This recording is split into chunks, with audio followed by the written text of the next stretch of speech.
Hello guys and gals, Buffalo here. Welcome back to the range. I've done full-length videos on both the 351C and the 351 PD, and I've gotten a lot of comments from folks wanting to see both of these side by side, and that's what we're going to do today. We're just going to do a quick comparison of both of these little 22 Magnum revolvers. So let's get started.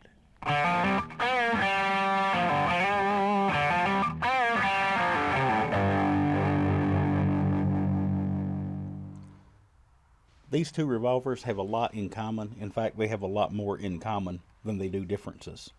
They're both Smith and Wesson double action J-frame size revolvers, which just means that it's the smallest frame size currently offered by Smith and Wesson. They both have 1 7/8 inch stainless steel barrels. They're both chambered for 7 rounds of 22 Magnum.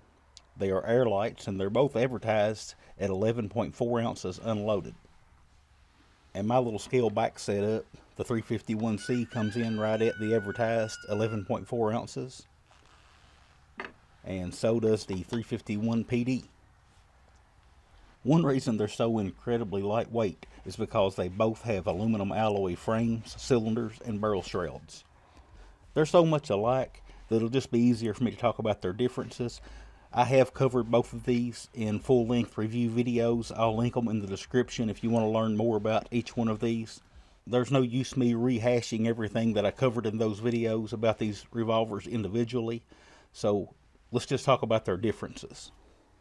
These revolvers come from the factory dressed differently. And what I mean by that is the grips and the sights.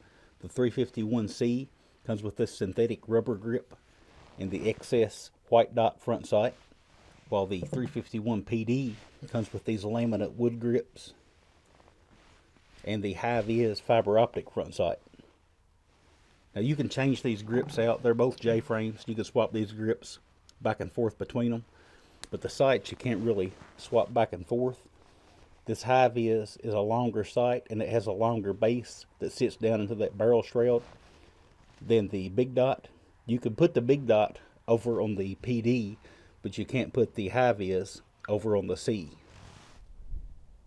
Okay, so I'm this invested in making the video, I might as well do it right. I pulled the sights off just to show you guys the difference. This is the high-vis from the 351 PD, and this is the white dot, the excess white dot from the 351C. Looking at them side by side, you can see the difference in how long that tongue is on the bottom.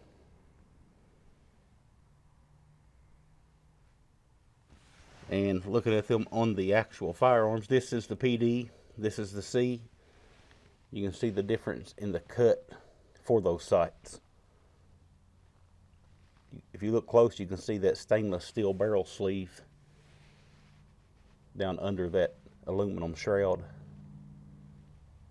But the cut on the PD is much longer than the cut on the C. So that's a difference. Okay, just for fun, here is the 351C with the wood laminate grip on it. And here's the 351 PD with the synthetic rubber grip. Okay, so I've got the grips put back onto the revolvers that they came on from the factory. And the next difference I want to talk about is the internal lock. The 351 PD comes with an internal lock. You can see the keyhole right there above the cylinder latch. I don't care for the internal lock. I wish it wasn't on there, but most of your Smith and Wesson revolvers, your newly produced revolvers, have the key lock. I don't let that keep me from owning them. I don't like it, but I don't let that keep me from owning and enjoying and carrying them. But for me, it's just a bit redundant. If I'm not using my guns, they're in the safe. It's just another added mechanical device onto my firearm. And as you know, mechanical devices can fail. The 351C is one of a handful of newly produced Smith and Wesson revolvers that don't have a key lock. And I appreciate that. I wish they would offer that on more. If nothing else, I wish they would offer the ones that have the lock. I wish they would offer it either way, with or without the lock.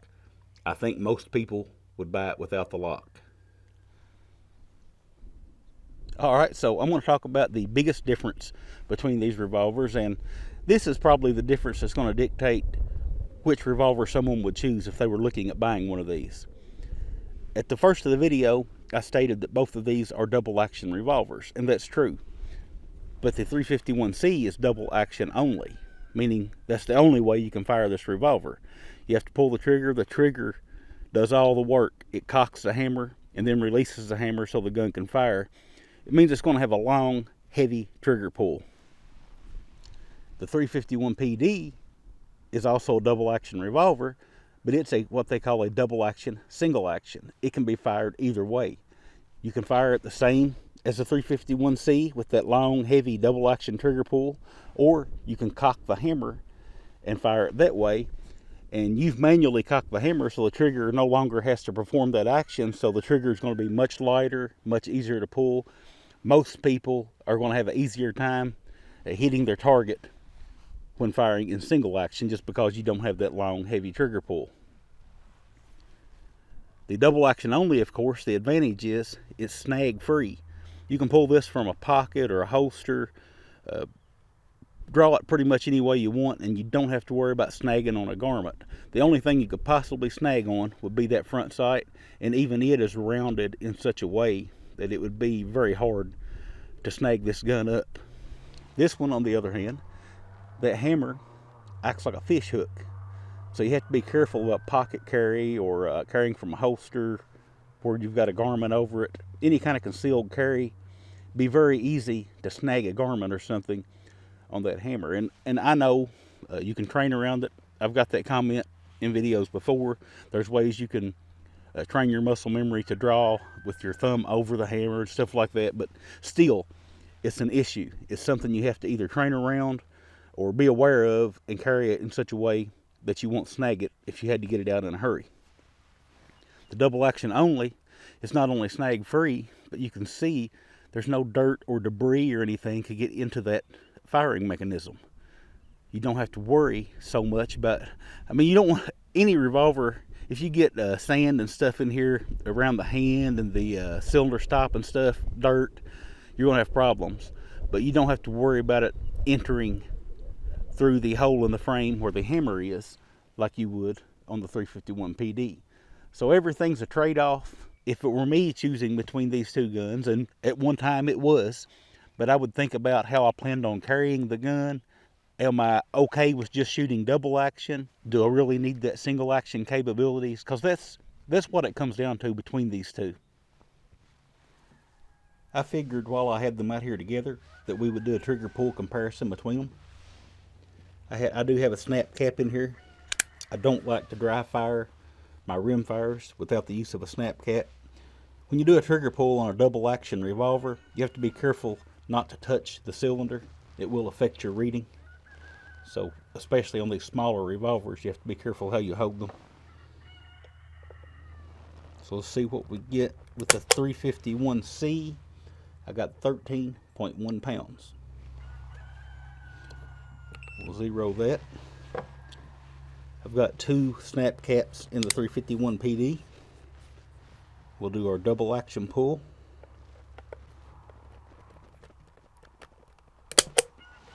It came to 14.7 pounds. And that's just one pull. You know, really you should do several pulls and average those together. But we're just doing a demonstration here. So now, of course, with the 351 PD, we've got that single action option. Let's see what it pulls at. Got 4.7 pounds. So about 1.5 pounds lighter on the double action pull with the 351C over the PD. But to be fair, I've had that gun a lot longer. It's more broken in. I've shot it more. The parts have worked against each other and smoothed up. So that's probably why there's a difference at all between the two. I'll point out one more difference between these two revolvers before I close the video. Now this is not a huge difference, but if I'm going to make a business of pointing out differences, it is a difference. They have different side plates.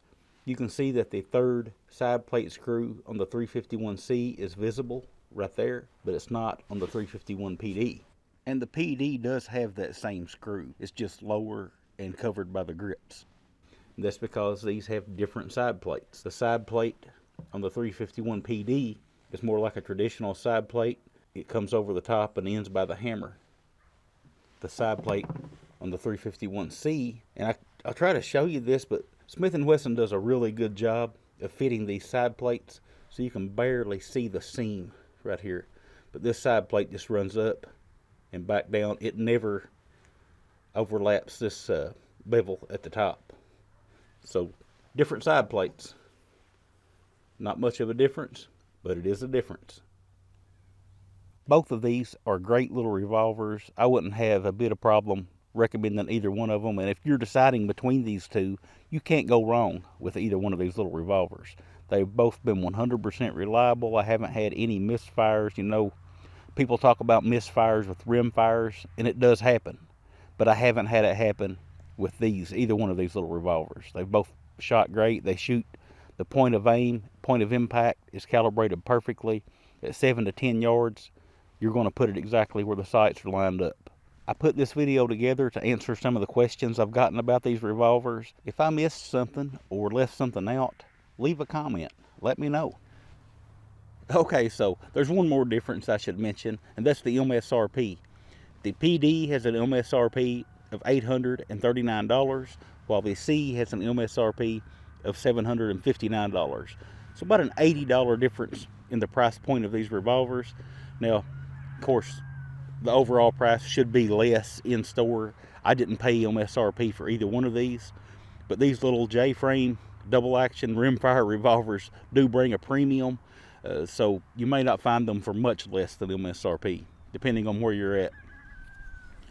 To personalize this a little bit, now I am a rimfire double action revolver, I hate to use the word fanatic, but I really like them, and I want all of them. But there was a point when I had to choose which one of these I wanted, and I chose the C. I love shooting in double action. It was a no-brainer for me to get the C. Now, I did go back later and pick the PD up just because, you know, I love these types of revolvers. I love shooting them and just enjoy ownership of these types of revolvers. So I did buy the PD, but if I could only get one, the proof is this is the one I bought. When I could have bought either, I bought the C first. So that's just to personalize the video a little bit, give you guys an idea of what I was thinking when I bought the first one. And like I said, I want them all. Eventually, I'd like to get them all, but that'll probably never happen. This is a little bit different video for me. Didn't do any shooting today. First video that I've done in a long time without firing a shot. But that's all I've got. You guys always remember, if anybody asks you to give up a little of your freedom for the greater good, that freedom is the greater good. And I'll talk at y'all again soon.